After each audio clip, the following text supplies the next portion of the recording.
For many years during my study, I had to read countless number of books on sociology, psychology, philosophy, and what we like to call the art of living.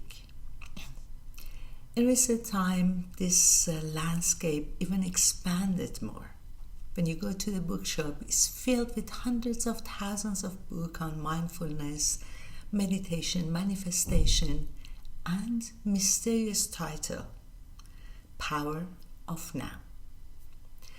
Yet, none of those books ever helped me to understand the psychology of human being more than novels. Because stories are rooted in human experience. They don't give you instructions. They instead give you space. Instead of abstract answers, they actually give you the life complexity. Recently, I was reading a book which was very fascinating. A book titled The Time Shelter, written by Georgi Gospodinov. And unexpectedly, the book helped me to approach a question that years of reading book on nowness never clearly responded to me. What is exactly living in now that we all want to experience it? The idea of nowness sounds very simple. The present moment is all what you have, and if you live in present moment, you will have the peace of mind. But the truth is, the moment that you say word nowness is already slipped to the past. And this is where the confusion starts. So, because if the present moment disappears the moment that we try to grasp it, so what exactly we are going to build our life on? The philosopher Saint Augustine, 1,600 years ago, explained it very simply. He says, what then is time? The moment I'm living in, I know. The moment they ask me, I don't. Because the present almost is impossible to be isolated. The moment we try to hold on, it's already become the past and the memory. Just imagine you're sitting and having conversation with a friend. The moment you finish your sentence and waiting for the answer, your mind is already researching on a memory to find a meaning for your next answer.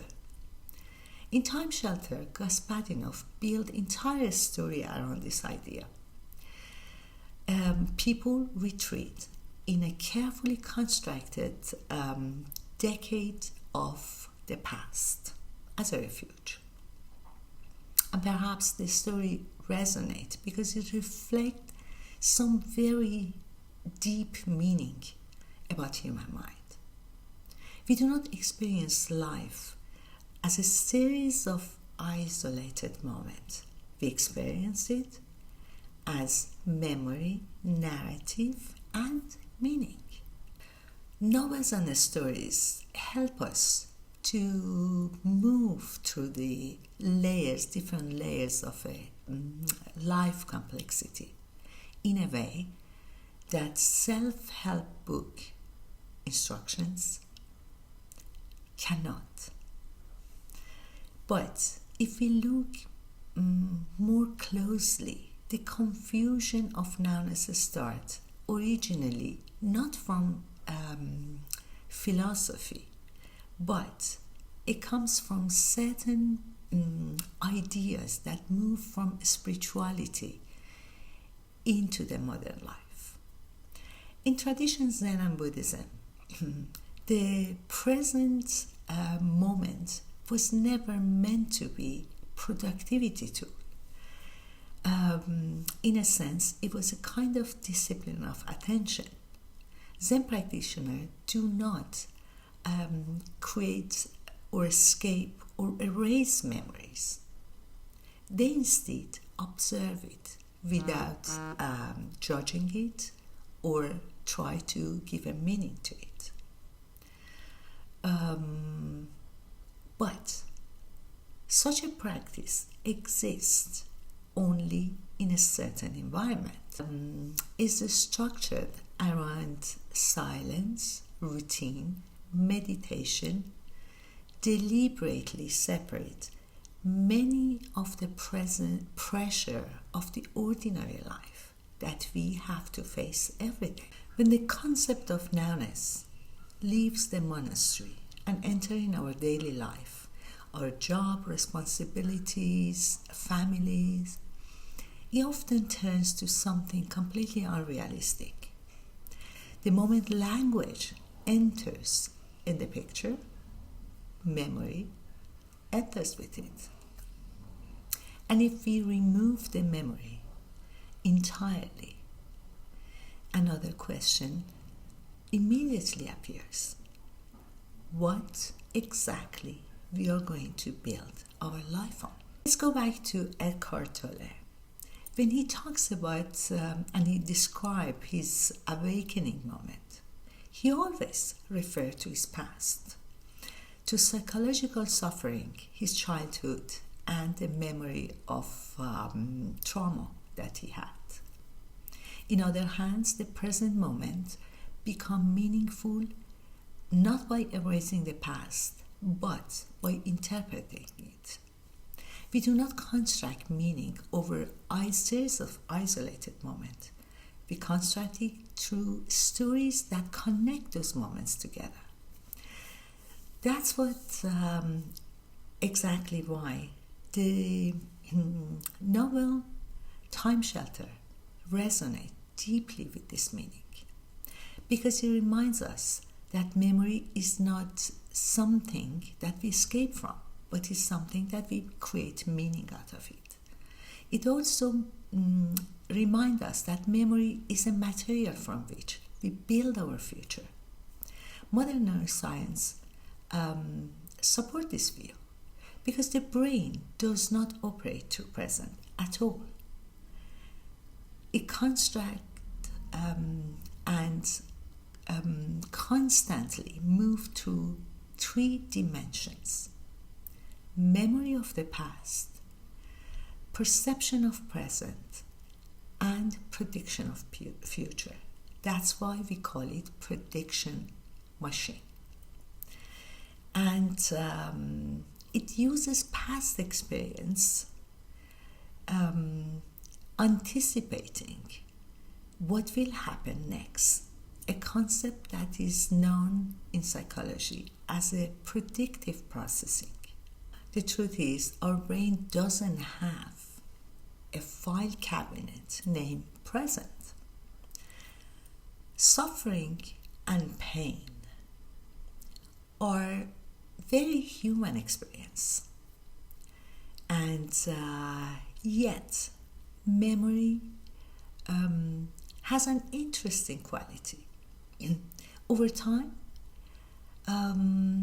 it usually softens the intensity of the pain that we experienced. Consider childbirth. Labor is often referred to as one of the most intense physical pain that human being can go through. Yet, many women choose to have second child, not because the pain doesn't exist, but because the memory is softened and the meaning appears, the meaning of the moment that you hold your child. On the other hand, we can build narrative around pain or narrative around experience. This is what being always used by human beings through mythology, literature, and even ordinary family conversation. We do not simply remember suffering. We transform it to something that can be understood and carried forward. That's what we did through centuries and millions of years. Eckhart Tolle, for example, built his entire philosophy through a period of intense psychological suffering, his childhood experience. And what he does, his teaching about presence emerged directly from his past and built a very stable future for him. In other hand, the past is not erased. He's not living in the moment. He's constantly taking the experience of the past to create a very stable future for himself. More often, it becomes learning how to reshape it into something that can guide the future, not isolating the moment. One of the biggest problems with modern healing culture is that it often turns life to endless self-analysis. What we didn't do through history, we actually turned the life to endless experience and how to overcome those moments. But human beings historically did something very different. They transformed memory into action. And through action, they built things. They built tools, they created the stories, they changed their environment. Meaning emerged from participation in life, not from psychological excavation. The goal is to learn how to use the pain wisely. Memory is not meant to be trap us inside the old pain, but it meant to understand experience and move forward and build a future. Pain becomes destructive when it becomes identity and become very valuable when it becomes experience.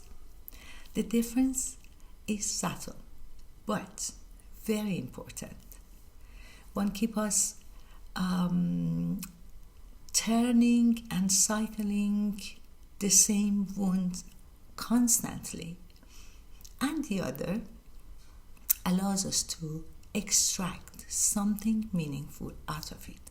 Perhaps this is what and why novel, mythology, and stories have always been so powerful to create meaning for human being.